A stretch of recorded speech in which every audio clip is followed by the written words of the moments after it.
All right, so we about to have the moon entering Taurus. So how it's gonna feel and how we're gonna feel on the inside, we're gonna basically go through unexpected changes on how we feel when it comes to our comfortability levels. We also gonna basically be experiencing the moon going to the extremes energies when the moon is in Taurus. So that's like also dealing with a full moon when the moon is in Taurus or when the moon is in Scorpio, because the moon is exalted there. And the moon is who you are on the inside. So of course you're gonna be basically going to the extremes. For me, you're gonna feel the need to pretty much go to extremes when it comes to your comfortability, when it comes to your ways of eating, when it comes to your way of drinking, and of course getting lost into your desires and your pleasures. And tomorrow's Tuesday, which is Mars Day, so of course you're gonna have that passion, that motivation, that drive to pretty much have an influence on how you feel when it comes to your way of gaining comfortability, safety, security, and of course, because you're gonna be basically passionate about that in some form of existence. So we're also gonna basically have Uranus being in Taurus. So Uranus is basically dealing with rebellious, change, opposition, and also, humanitarian natures. And also, Uranus is predicated towards having your own unique way of carrying out your originality and your way of being yourself. And of course, gaining it in your own way and of course your own structure. Being that that's in Taurus now, you're going to basically have to come up with your own way of being unique, original, on your way of being fixated, down to earth, practical, and having your own way of being unique and original, and of course associating yourself in the world when it comes to what you're working on, your projects, your growth, what you're building on, what you're getting yourself dirty down there in the currents when it comes to the dirt. Of course, when you're putting your feet in the soil, what you're building on, these projects, and of course these characteristics that you're working with when it comes to these energies. We also have the North Node being in Taurus at the moment too. So with the North Node basically being in Taurus, this is putting you into a circumstance situation of coming up with a new way of presenting yourself in the world when it comes to what you're uncomfortable with. See, South Node and Scorpio is kind of like putting you in areas and locations of not wanting to basically utilize the North Node and Taurus energies of basically being surface level or coming up with new ways of pretty much, putting yourself out there when it comes to putting time and patience towards what you're working on and of course what you're building on. See, South Node is putting you into situations of pretty much not wanting to pretty much go out there and express yourself and be an example. South Node is going to kind of like put you in your comfort zone areas and locations where it made you feel comfortable with doing. We see it's a 50-50 perspective when it comes to the equilibrium and balance when it comes to your South Node and your North Node. See, you're supposed to be in your North Node energies, but the moment you get taken advantage of or put yourself into situations of allowing individuals to pretty much take advantage of you, that's when you got to utilize your South Node energies. But your North Node energies is pretty much the focal point when it comes to what you're working on, of course what you're gaining, and of course what you're being direct towards, and of course what you're gearing towards. Your South Node is pretty much like your tethering cord, aka it's going to kind of like pull you back, and of course it's going to make you. Now we're going to do a quick breakdown real fast how the moon in Taurus is going to basically be influencing all zodiac signs. So if you have this in your first house, this is your personal space, and of course this is your personal awareness. So you're a Taurus ascendant. So that means you need to be reacting and responding towards taking your time when it comes to developing your own way of being unique and original, when it comes to being fixated, down to earth, practical, when it comes to your personality and your personal life. That means you pretty much need to personally take care of yourself.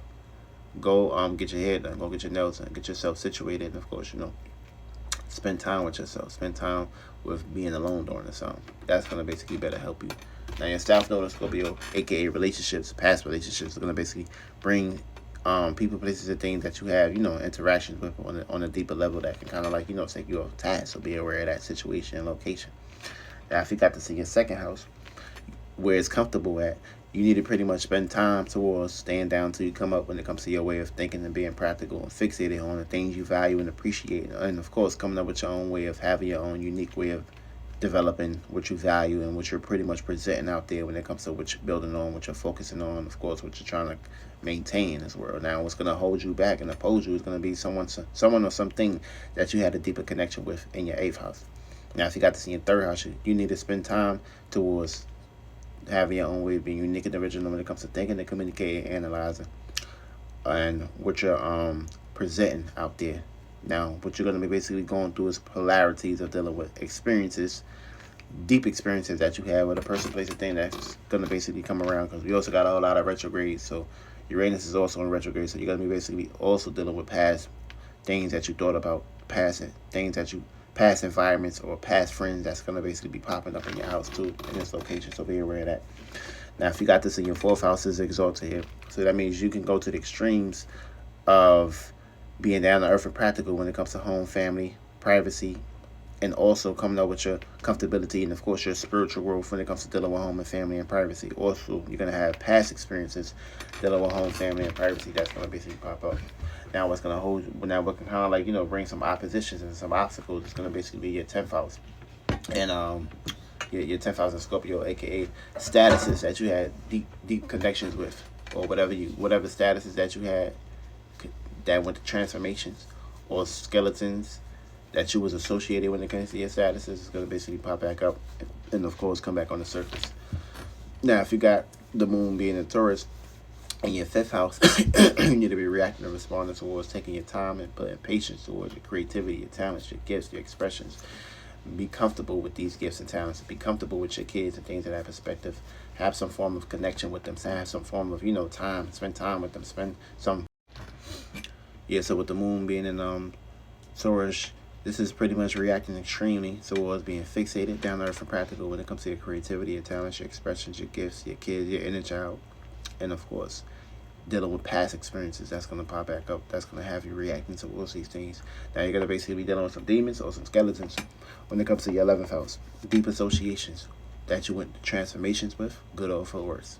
Now, if you got this in your 6th house, you're going to be placed into a circumstance situation of reacting and responding towards taking your time, having your own unique way of dealing with your work, health, and routines, and what you got going on a consistent basis.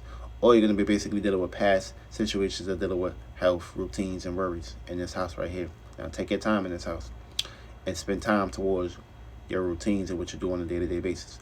Now, what's going to hold you back and oppose you is going to basically be skeletons that's formulated in your dreams and in your subconscious. You got this in your 7th house, you're going to be pretty much reacting extremely towards taking your time and being down to earth and practical, and of course having your own unique way of dealing with relationships.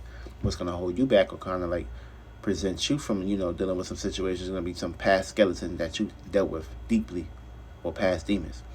Now, if you got this in your 8th house, you're going to be placed into a circumstance situation of reacting and responding towards taking your time and being down to earth and practical when it comes to your desires, your passions, and things that's underneath the surface, or dealing with past experiences of these things. Now, if you got this, watch out. You're going to have some past demons, past skeletons that's going to pop back up on the surface. The people that you value and appreciate and love and compromise with.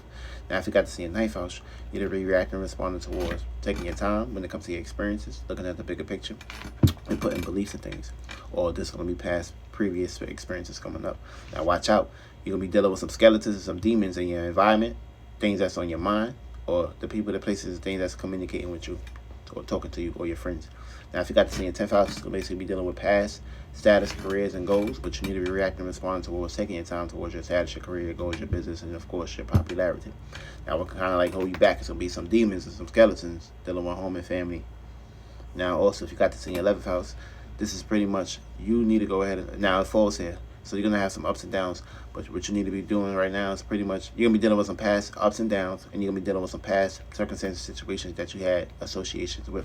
Now, what you need to be doing is reacting, responding, taking your time towards your dreams and the people, places, and things that you are, accommodating when it comes to your groups and your associations. What can hold you back and throw you off is going to basically be could be your inner child, your demons, your creativity, or your talents. Kind of like banish you during this time. Now, if you got to see in 12th house, this is past dreams, past imaginations, and fantasies. But also, you need to take your time when it comes to your spirituality, when it comes to doing yoga, when it comes to going inside yourself. Also, you have some demons at work or